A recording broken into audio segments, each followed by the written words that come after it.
Olá pessoal, bem-vindos a mais um vídeo aqui no Além da Canção e hoje leremos o capítulo 5 de Atos dos Apóstolos. Me contem o que é que vocês estão achando dos devocionais, deixem aqui os comentários de vocês, eu amo ler. Já haviam lido esse livro antes? Compartilhem aqui, vamos conversar um pouquinho nos comentários.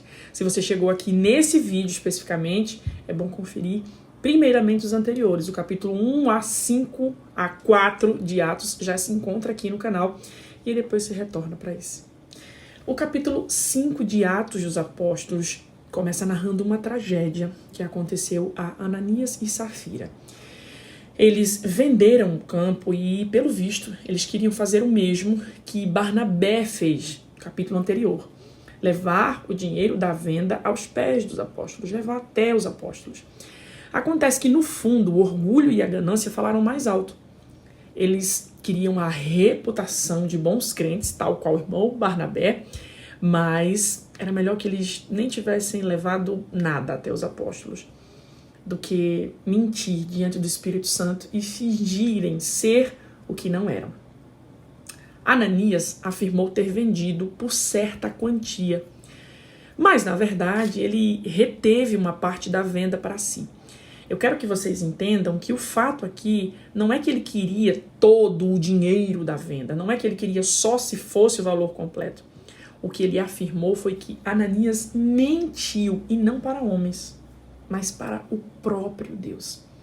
O termo usado por Pedro no capítulo 3, ele disse assim, porque deixasse que Satanás enchesse, esse termo encher, porque deixasse que Satanás enchesse o seu coração, no original é o mesmo utilizado em 4 e 8 de Atos, quando se refere a se encher do Espírito Santo. Ou seja, Ananias deu liberdade, permissividade, para que o inimigo entrasse e o levasse ao engano, achando que ele enganaria os homens de Deus. Ele morreu por mentir. A sua esposa, Safira, chegou depois e não sabia do que havia acontecido com o marido. E Pedro também a questionou. Ele deu a ela a chance de dizer o valor correto. Ela não morreria se tivesse falado a verdade. Mas ela mentiu. A mesma maneira do seu marido, e o fim dela foi igual ao do seu marido. Tal severidade de Deus foi necessária à igreja recém-nascida. Ele agiu assim para assegurar a pureza e a integridade daquela igreja. A gente tem visto que eles eram piedosos, unidos, e aí Deus exterminou de início ali. Tanto que todos temeram após esses acontecimentos. E aí o capítulo segue narrando que sinais, prodígios e maravilhas aconteciam por onde os apóstolos passavam, sempre compartilhando a mensagem e o ide de Jesus. No mundo antigo havia muito a crença de que a sombra de pessoas escolhidas poderiam curar. Por isso que as pessoas levavam enfermos para serem tocados pela sombra de Pedro e dos apóstolos ali.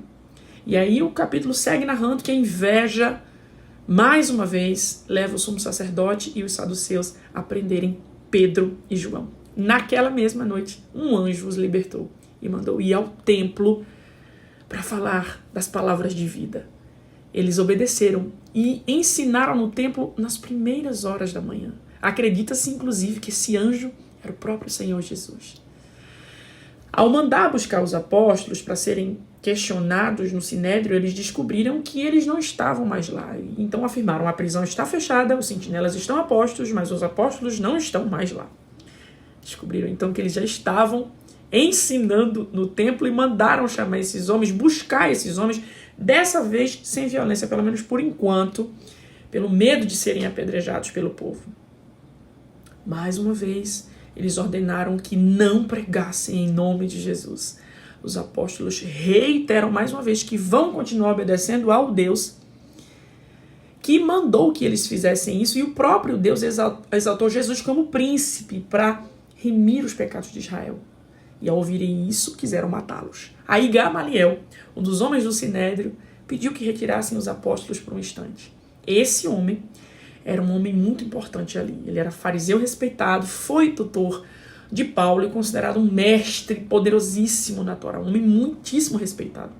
Ou seja, sem dúvida, ele era alguém que era inimigo do cristianismo, mas ali ele foi usado pelo próprio Deus. Ele argumentou que 2 homens, um chamado Teudas e outro chamado Judas, também se disseram pessoas importantes e até conseguiram seguidores para suas seitas, mas após a morte de ambos, seus seguidores se dispersaram e reduziram-se a nada. Então, Gamaliel propõe que se tenha cuidado com o que se fará com aqueles homens. Eles querem matá-lo, mas eles correm o risco de estarem lutando contra o próprio Deus. Mas se não for de Deus, se a obra daqueles homens for de homens, eles vão ser destruídos. É isso que Gamaliel afirma. Então não façam nada com eles. Deixem que o tempo tragam as respostas. Cá estamos. A obra é a obra de Deus. Eles concordaram com Gamaliel e os liberaram, mas antes os açoitaram e disseram para eles mais uma vez não pregar no nome de Jesus. Ao saírem do sinédrio, Pedro e João sentiram-se alegres e honrados por terem sido dignos de sofrer afrontas por causa do nome de Jesus. O capítulo encerra dizendo que de nada adiantaram os conselhos e açoites do sinédrio, pois eles não cessaram todos os dias. Pregaram que Jesus é o Cristo. É muito poderoso, né? Quanto mais a gente lê, mais a gente quer pregar a palavra. O que eu quero refletir no capítulo de hoje não é necessariamente sobre um versículo, mas é sobre o quão poderosas são a mentira e a verdade. A mentira causou a morte desse casal que a gente começou narrando no início do capítulo. E a verdade de Deus, trouxe livramento aos que pareciam estar prestes a morrer. Que a gente possa manter isso em mente.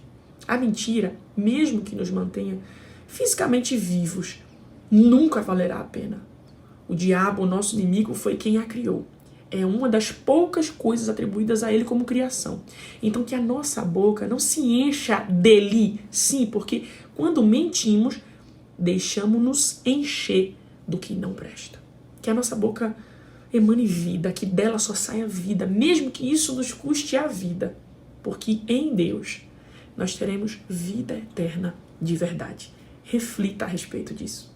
Vamos orar? Pai, nós te agradecemos.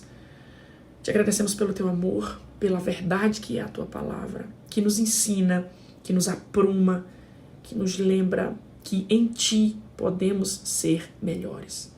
A tua palavra, o teu reino e a tua vontade é que sejamos bons, é que sejamos parecidos com Jesus em toda a sua bondade. Tira de nós as arestas e aquilo que o Senhor não se agrada.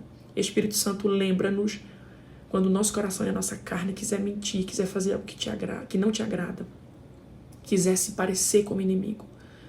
Ajuda-nos a frear nossa língua e a viver a verdade de Deus. Incendeia o nosso coração a compartilhar a tua palavra cada vez mais. Sê conosco, para que a nossa vida pregue a respeito de ti, para que a nossa boca se abra e a gente testemunhe a respeito de ti. Nós te agradecemos por tudo em nome de Jesus. Amém e amém. Deus abençoe. Conta para as pessoas que você está aqui acompanhando o livro de Atos. Chama mais alguém para vir ler com a gente aqui, tá bom? Deus abençoe.